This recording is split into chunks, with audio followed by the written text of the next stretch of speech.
티베의 다방. 자, 여러분 안녕하세요. 나티베의 수학선생님입니다. 저를 잘 모르는 어떤 친구는 페이스북에서 명언 아저씨라고 저를 칭한 친구도 있습니다. 자, 어떤 사람이 20년 넘게 같은 얘기를 주장한다면 그 사람이 바보 아니면 뭔가 있는 사람 아닐까요? 학생들에게 20년 넘게 근성의 중요성을 가르치고 있습니다. 그 근성을 통해서 인생을 역전한 친구를 저는 정말 많이 봤습니다. 그런데 그렇지 못한 친구도 많이 봤어요. 그 이유가 뭔지 오늘 이 시간 그 비밀을 풀어드리겠습니다. 사람이 뭔가를 성공하려면 세 가지 힘이 필요합니다. 바로 심력, 지력, 체력입니다. 체력은 개인이 타고나는 것이기도 하고요. 본인이 해야 되는 것입니다. 그래서 오늘 이번 시간에는 그 이야기는 하지 않겠습니다. 그런데 심력과 지력이라는 것이 뭔지를 먼저 알아야 되겠죠. 지력이라는 건 지식입니다. 수학을 가르치다 보면 학생들이 잘못하는 게 5번 문제, 이거 빨리 푸는 방법 뭐예요? 이건 지력에 집중하는 거예요. 온통 인강이나 강사들이 지력에 집중하고 있습니다. 하지만 저는 심력에 집중해 왔습니다. 목적지가 없는 배는 표류하기 마련입니다. 가고자 할 목적지를 정해주면 방법을 찾아요. 그런 마인드를 가진 친구들 완전히 인생이 변해버리는 걸 저는 정말 많이 봤고 그 친구들로 인해서 위안을 삼습니다. 여기는 이 사람도 실천하고 있습니다. 오늘 그 마법의 도구를 여러분에게 공개합니다. 바로 다이어리입니다. 근성 다이어리. 저는 이 다이어리를 20여 년 동안 써왔거든요. 거기에 적었던 것들이 많은 것들이 현실이 되어 있습니다. 종이에 글로 적는 것은 무척 중요한 활동인데 학생들 몰라요. 수많은 성공 서적과 강사들이 얘기를 합니다. 꿈을 가지십시오. 열정을 가지세요. 이런 얘기를 합니다. 근데 놀라운 건 뭐냐면 같은 얘기를 하는데도 엄마가 하면 잔소리인데 다 그런 사람들이 하면 심지어는 몇백만 원, 몇천만 원씩 돈을 내고 그 얘기를 듣습니다.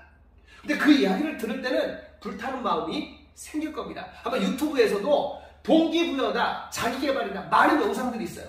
영상을 볼 때는 심장이 뜨거워지는데 문제는 뭐예요? 그 다음 실천이 안 되는 거예요. 저는 거기에 주목한 거예요. 그 마법의 도구가 바로 근성 다이어리라는 겁니다. 다이어리라는 건 뭐죠? 일기가 아닙니다. 여러분 집을 짓는데 여러분 설계도 만들지 않습니까? 설계도도 없이 어떻게 하루를 사냐는 얘기예요. 거기에 착안해서 생긴 게 바로 근성 다이어리예요. 출판을 하고 싶어서 이것저것 알아보고 있는데 계속 까입니다. 이게 현실이에요. 하지만 저는 언젠가는 이 근성 다이어리가 세상을 보게 될 거라고 확신합니다. 여러분 설득에 3원칙이 있어요. 파토스, 에토스, 로고스라고 하는 건데 어려운 얘기 하지 않습니다. 어떤 말을 할 때는 그 말을 할 자격이 있어야 돼요. 그 말을 할 자격, 그 자격을 갖추기 위해서 저도 지금 노력하고 있습니다.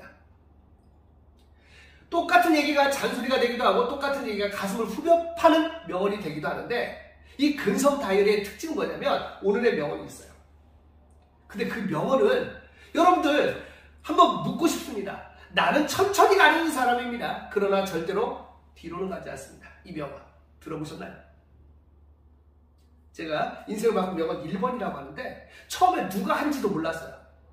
그런데 이 말을 에이브럼 링컨이라는 정말 인류 역사상 가장 인내심이 강한 사람 중 한 명인 링컨이 했다는 얘기를 듣고 나서 마음을 후벼 팠습니다. 여러분들 보시면 어떤 명언을 갖다가 얘기합니다. 근데 그 말을 한 사람이 그 말을 할 자격이 없다면 그건 명언이 아니라 그냥 트래시통, 그냥 쓰레기 같은 말이라는 얘기예요. 그래서 이 근성 다이어리는 그 말을 한 사람이 어떤 사람인지를 알게 합니다. 그리고 우선할 일이 있잖아요. 해야 될 일을 나열하는 겁니다. 별거 없습니다. 하루를 사는 겁니다. 모든 사람은 하루 24시간 1440분 86,400초라는 똑같은 자원을 물려받았어요. 그걸 어떻게 쓰냐에 따라서 인생이 달라진다는 것을 저는 목격했다라는 겁니다. 그래서 말하고 싶은 거예요.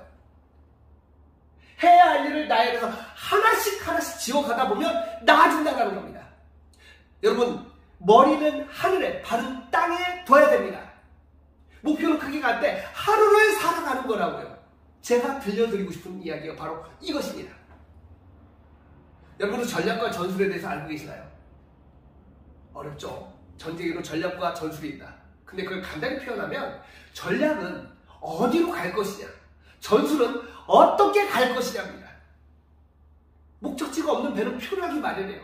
많은 학생들이, 많은 젊은이들이 목적지가 없다라는 것을 저는 체험합니다. 그래서 그 친구들에게 알려드리고 싶은 거예요. 이거는 구하고 싶어도 못 삽니다. 나중에 출판이 된다면 모르겠지만 근데 오픈해놨어요. 필요한 사람은 출력해서 보시라는 얘기입니다. 제 머릿속에는 한 6, 7년 동안 그려온 아이디어가 있어요. 그런데 출판사 곳곳에 이 다이어리에 대해 제안을 냈을 때 닦아있습니다. 물론 네이버에서 근성 다이어리를 검색해보면 한 출판사에서 출판된 근성 다이어리 볼 겁니다. 근데 제 의도하고 조금 달랐어요. 그래서 새롭게 한 겁니다. 이 다이어리는 타임 여지가 없어요. 이 형식 이대로 1년 365일을 이렇게 하면 돼요. 이게 쌓이면서 개인의 역사가 됩니다. 너무 힘들어서 포기하고 싶을 때 저는 지나간 다이어리를 펼칩니다. 그러면 이보다 더 힘든 때도 내가 견뎌왔구나라는 걸 확인할 수 있어요. 그럼 달라지더라고요. 너무 잘 된 것 같아서 세상이 내 것처럼 보이면 저는 다이어리, 지나간 다이어리를 펼칩니다. 다 때려치고 포기하고 싶은 때를 생각하면 겸손해져야 되겠다는 걸 깨닫게 되는 거예요. 이게 바로 다이어리의 중요성입니다. 기록이에요. 한 나라가 역사를 기록하듯이 자신의 역사를 기록하면 달라지는 거예요. 수많은 동기부여 강사들이 하는 말들이 다 맞는 얘기라고 저는 주장합니다. 그런데 중요한 건 어떻게 할 거냐는 얘기예요. 어떻게, 뭘로? 꿈을 크게 가지래요. 꿈을 갖는다고 해서 뭐가 바뀌냐는 얘기야. 뛰래요. 행동하래요. 뭘 해야 될지 몰라요. 그렇기 때문에 다이어리를 펼쳐놓고 매일매일 고민하는 겁니다. 그래서 저는 이 다이어리를 인스타 이런 데로 올리는 거예요. 관종이라서가 아닙니다. 말하고 싶은 거예요. 훗날 내 아이가 자라서 야, 우리 아빠 그래도 열심히 노력했구나. 이걸 깨우치게 하고 싶은 거예요. 제가 이야기를 하는 이유는 여러분도 할 수 있다는 겁니다. 분명히 할 수 있어요. 근데 신호조차 하고 몰라서 가면 너무 슬프잖아요. 제가 그랬으니까요. 너무 늦게 알았지만 그때부터 해도 조금은 나아지더라고요. 근데 지금 알면 여러분 더 좋아질 수 있다는 그런 생각 들지 않으시나요? 이게 바로 공부의 필요성이라고 주장합니다. 오늘이 10월 21일입니다. 7월 18일부터 다이어트를 해서 오늘 기준에서 약 20.5kg가 감량이 됐어요. 그 전까지 잘못 알고 있었던 명제. 공복이 오면 안 된다. 단식이라는 건, 자, 다이어트를 하려면 조금씩 자주 먹어라. 그런 잘못된 정보를 알고 있다가 공부를 하고 나서 아니까 오토파지라는 어려운 얘기 아닙니다. 그냥 쉽게 말하면 우리가 장을 쉬게 하는 시간이 길어질수록 건강해진다는 그 명제를 받아들이면서 살은 저절로 빠졌고요. 더 건강하게 되었다는 거예요. 그렇다면 제가 했다면 여러분 더 잘할 수 있지 않습니까? 이걸 공부에다 접목시키고 한다면 여러분의 인생은 분명히 나아지게 될 거라고 저는 확신하는 겁니다. 여러분 함께 가보시지 않겠어요? 공부에도 마찬가지입니다. 너무 늦은 시작은 없어요. 지금 바로 오늘 지금 이 순간이 여러분이 새로운 인생 사는 첫날이라고 생각하시면서 그거를 다이어리에 적어가신다면 여러분의 인생은 분명히 좋아질 것이라고 저는 확신합니다.